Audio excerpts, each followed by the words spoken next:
वर्ष 2018 की फसल बीमा राशि, राहत राशि, बीमा राशि में आने वाली विसंगतियां, निर्धारित समर्थन मूल्य का प्रावधान आदि मांगों को लेकर गोविंद सिंह राजपूत के साथ अनेक किसानों ने पत्रकारों से चर्चा की।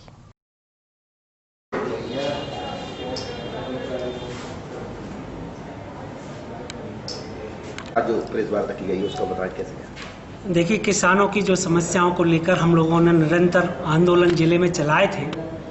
जो बीमा की राशि को लेकर थे, बीमा की विसंगतियां जो थीं उनको लेकर थे, 171 हल्के बीमा से वंचित थे, उनकी हक की लड़ाई के लिए जो आंदोलन जिले भर में हुए थे, उनको 1 महीने का समय हमारी जो ट्रैक्टर रैली के माध्यम से हमने किसानों को, सरकार को जगाने का काम किया था, उसको आज 1 महीना हो गया था। 28 तारीख को हमारी रैली थी। तो आज हम लोगों ने प्रशासन से भी कहा था कि साहब, आपने 20 दिन का समय हमें दिया था कि 20 दिन में हम बीमा का निराकरण कर देंगे, लेकिन 20 दिन में भी निराकरण नहीं हुआ था। तो हमने 28 तारीख को एक आंदोलन की रूपरेखा बनाई थी। चूँकि आनन फानन में सरकार ने 2 बजे तक हम अधिकारियों से बात करते रहे थे। 2 बजे तक हमसे यही कहा जाता रहा कि 1 हफ्ते के अंदर आपका बीमा आ जाएगा। जब ये बात हम सब किसान बंधुओं को पता लगी तो हम सब ने एक रणनीति बनाई कि हम इस आंदोलन को और गति प्रदान करेंगे। अब हम इससे ज़्यादा इंतजार नहीं करेंगे। 2 बजे हमारे जो चौकसे जी हैं उनसे बात हुई, एसडीएम साहब से बात हुई, उन्होंने एडीएम साहब का बोला, और कुल मिला के बात ये आई कि 1 हफ्ता हमें और लगेगा।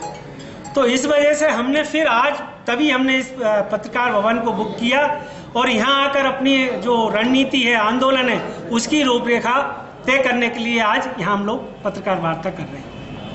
जो 2019 का बीमा उन्होंने आनन फानन में शाम को डाला है, उसमें भी अभी वो कह तो रहे हैं कि भाई 19 का तो देंगे, जो उन्होंने कहा है 159 का, उसमें भी बहुत सारी विसंगतियाँ हैं। और किसानों को जो हमारे 12 हल्के छोड़ दिए गए, ये डिवाइड करो और राज करो की नीति शासन, प्रशासन और बीमा कंपनियां अपना रही हैं।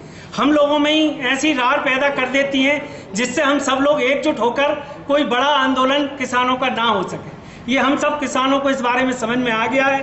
अब हम इनके छल में नहीं आने वाले। हम सब मिलकर उन 12 हल्कों के किसानों की भी लड़ाई हम लोग लड़ेंगे कि क्यों आखिर उनको बीमा कंपनी से, बीमा राशि से वंचित किया गया। बीमा कंपनी की जो विसंगतियां हैं उनको बहुत ज़्यादा डीपली जाने की आवश्यकता है।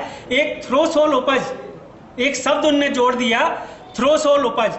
थ्रोशोल्ड उपज हम किसानों को किसी को नहीं मालूम जिसके आधार पर बीमा किया जाता है। ये हमारी मेन विसंगति है। ये चूंकि केंद्र का मामला, इसलिए केंद्र सरकार तक हमारी बात पहुंचे। थ्रोशोल्ड उपज की बजाय, थ्रोशोल्ड उपज का अर्थ ये है कि 5 साल का औसत आपका पैदावार उन्होंने अपने स्तर पर देख लिया और उसको औसत उपज मान ली। जैसे मैं उदाहरण के तौर पर बता दूं कि हमारे हल्कों की औसत उपज 68 किलोग्राम प्रति बीघा है, 3 कुंटल 39 किलो प्रति हेक्टेयर, जबकि कम से कम नहीं तो कम से कम 15 कुंटल प्रति हेक्टेयर तो मिनिमम है, मैक्सिमम तो 28-30 तक पहुंच जाती है। ये मेन समस्या है। इस कारण से हमें अलग अलग राशियां बीमा की मिलती है। ये एक सबसे बड़ी मुद्दा ये है। दूसरा, हमें 2018 का बीमा 1-2 साल हो गए, अभी तक हमें 18 का बीमा नहीं दिया गया। हमें जो मुआवजा फौरी तौर पर मिलना चाहिए वो ना 19 का मिला, ना 20 का मिला, जबकि सरकार और प्रशासन ये मानता है कि इस साल बहुत ज़्यादा फसलें बर्बाद हुई हैं। कोई भी लागत नहीं निकली, बल्कि उल्टी 3 गुना लागत किसानों की बढ़ गई है। तो इस कारण से हमें मुआवजा की राशि, हमें बीमा ही में इतना उलझा लिया कि हम मुआवजा मांग ही ना सकें। सरकार का ये तरीका है। अभी उनने कुछ डाल दिया, कल को फिर बचे हुए को डाल देंगे, जिस कारण से किसान अपना आंदोलन ना चला सके। इस बात को हमें समझना होगा। और भी ऐसे कई मुद्दे हैं, जैसे नहर का मुद्दा है। हम टेल क्षेत्र के किसानों को कभी नहर का पानी नहीं मिलता है ना। अभी जो लाइट की समस्या, आप खुद समझ लीजिए कि रात में 10 बजे से 2 बजे तक हमें किसानों को लाइट मिलती है 4 घंटे। फिर शेड्यूल बदलता है कि रात के 2 बजे से सुबह 6 बजे तक लाइट मिलती है। आप बताइए, किसान इंसान नहीं है क्या? कोई आराम करेगा ना करेगा? सर्दी, बरसात, जो भी मौसम होता है उसमें वो पिटता है।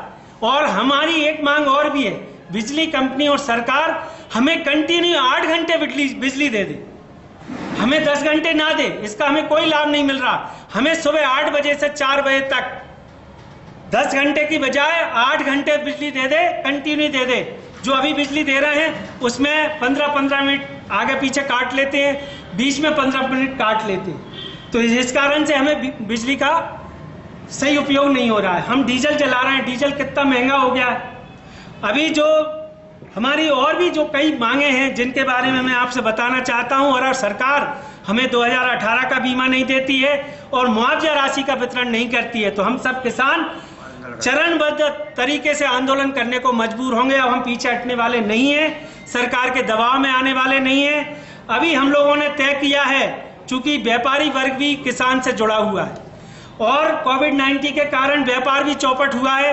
अभी दीपावली का और नवदुर्गा का त्योहार था, इस कारण से हमारा जो विराट आंदोलन था, ट्रैक्टर, ट्राली, कल्टीवेटर, जो किसान के पास साधन है, हार्वेस्टर है, थ्रेसर है, जो भी साधन है वो सब उसमें लगाकर, ट्रैक्टरों में लगाकर शहर के अंदर लेके आएंगे, प्रशासन और शासन के समक्ष छोड़ के चले जाएंगे अगर हमारी बातें नहीं मानी जाती।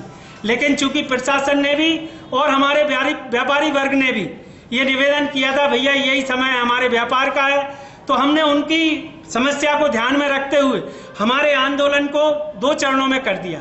अभी हम पहले एक बार शासन प्रशासन को जगाएंगे कि आप 9 तारीख को सोमवार का दिन है, हम अपने अपने गाँव में एक सत्याग्रह की तरीके से एक पदयात्राएं निकालेंगे गांव में, और अपने अपने गांव से शहर में आएंगे, जहां रामलीला से इकट्ठे होकर पूरी पदयात्रा करते हुए व्यापारी वर्गों का भी, जिसमें हमें सहयोग मिलने की उम्मीद है, क्योंकि जब हम उनका सहयोग कर रहे हैं तो व्यापारी वर्गों के साथ भी, अन्य प्रबुद्ध जनों के साथ भी, और जो सामाजिक संगठन है, जो सोशल संगठन है, उनसे भी बात कर करके किसान से सबका जीवन जुड़ा हुआ है। इसलिए हम इस आंदोलन को चरणबद्ध तरीके से चलाएंगे।